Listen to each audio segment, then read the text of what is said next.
ನೀವೇನಾದರೂ egg rice ಮಾಡಬೇಕಾದ್ರೆ ಈ ವಿಧಾನದಲ್ಲಿ ಒಂದು ಸಾರಿ ಟ್ರೈ ಮಾಡಿ. ಕಡಿಮೆ ಮಸಾಲ ಪದಾರ್ಥಗಳನ್ನು ಬಳಸಿ ಯಾವುದೇ ರೀತಿಯ ಸಾಸುಗಳನ್ನು ಬಳಸದೆ 10 ನಿಮಿಷದಲ್ಲಿ ಮಾಡ್ಕೊಳ್ಬೋದು.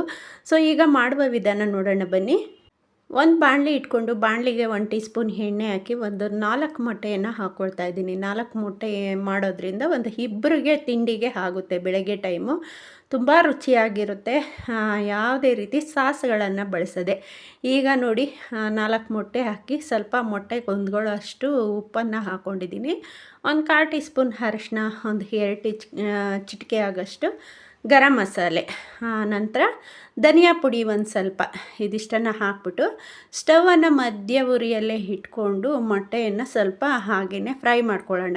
ಯಾವ ರೀತಿ ಅಂದರೆ ಆ ಮೊಟ್ಟೆಯಲ್ಲಿರೋ ಅಂತಹ ಲಿಕ್ವಿಡ್ ಎಲ್ಲ ಕಮ್ಮಿ ಆಗಬೇಕು, ಹಸಿ ಇದೆಲ್ಲ ಕಮ್ಮಿ ಆಗೋ ತನಕ ಸ್ವಲ್ಪ ಹಾಗೆ ರೋಸ್ಟ್ ಮಾಡ್ಕೊಳ್ಳೋಣ.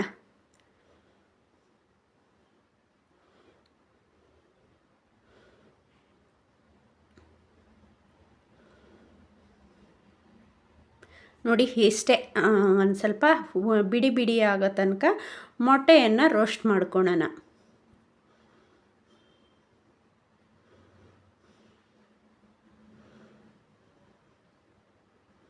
ಒಂದು 2 ಸೆಕೆಂಡ್ ಹಾಗೆ ಕೈ ಆಡಿಸ್ಕೊತಾ ಇದ್ದರೆ ಈ ರೀತಿ ಚೆನ್ನಾಗಿ ಫ್ರೈ ಆಗುತ್ತೆ. ಈ ಫ್ರೈ ಆಗಿರೋ ಅಂತಹ ಮೊಟ್ಟೆಯನ್ನು ಒಂದು ಪ್ಲೇಟ್ಗೆ ಸಪ್ರೇಟಾಗಿ ತೆಗೆದಿಟ್ಕೊಳ್ಳೋಣ.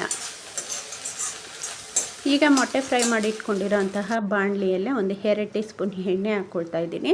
ಆ ಎಣ್ಣೆ ಚೆನ್ನಾಗಿ ಬಿಸಿ ಆದಮೇಲೆ ಒಂದು 2 ಚಿಟಿಕೆ ಅರಿಶಿನವನ್ನು ಹಾಕ್ಕೊಂಡು ಸಣ್ಣದಾಗಿ ಹೆಚ್ಚಿಟ್ಕೊಂಡಿರೋ ಅಂತಹ ಈರುಳ್ಳಿ, ಒಂದು 2-3 ಈರುಳ್ಳಿಯನ್ನು ಹಾಕ್ಕೊಳ್ತಾ ಇದ್ದೀನಿ.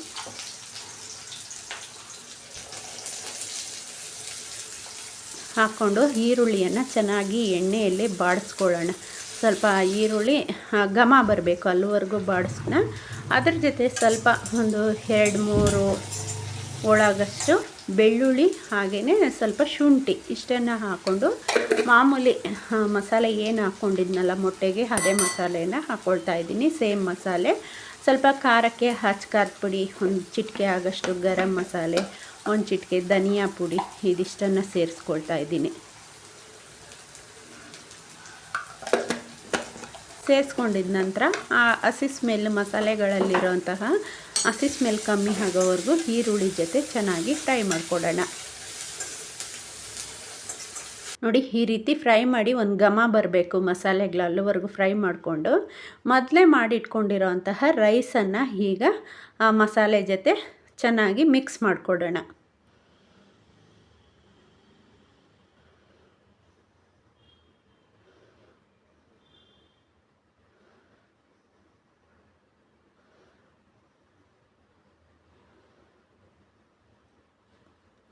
ಈ ರೀತಿ ಚೆನ್ನಾಗಿ ಮಿಕ್ಸ್ ಆದ ನಂತರ ನಾವೇನು ಫ್ರೈ ಮಾಡಿ ಇಟ್ಕೊಂಡಿದ್ರಲ್ವ ಮೊಟ್ಟೆ, 4 ಮೊಟ್ಟೆ, ಅದನ್ನು ಹಾಕ್ಕೊಂಡು ಒಂದು ಸಾರಿ ಚೆನ್ನಾಗಿ ಮಿಕ್ಸ್ ಮಾಡಿಕೊಡ್ತಾ ಇದ್ದೀನಿ.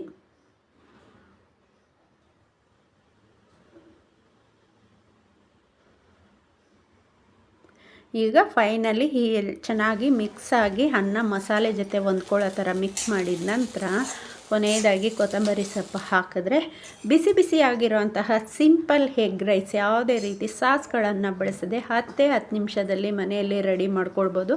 ತುಂಬ ರುಚಿಯಾಗಿರುತ್ತೆ, ಮಕ್ಕಳು ಇಷ್ಟಪಟ್ಟು ತಿಂತಾರೆ. ಮಕ್ಳಿಗೆ ಮಾಡೋದಾದರೆ ಸ್ವಲ್ಪ ಖಾರವನ್ನು ಕಮ್ಮಿ ಹಾಕಿ ಮಾಡಿಕೊಂಡ್ರೆ ತುಂಬ ಇಷ್ಟಪಟ್ಟು ತಿಂತಾರೆ. ಸೊ ಓಕೆ ಫ್ರೆಂಡ್ಸ್, ಧನ್ಯವಾದ.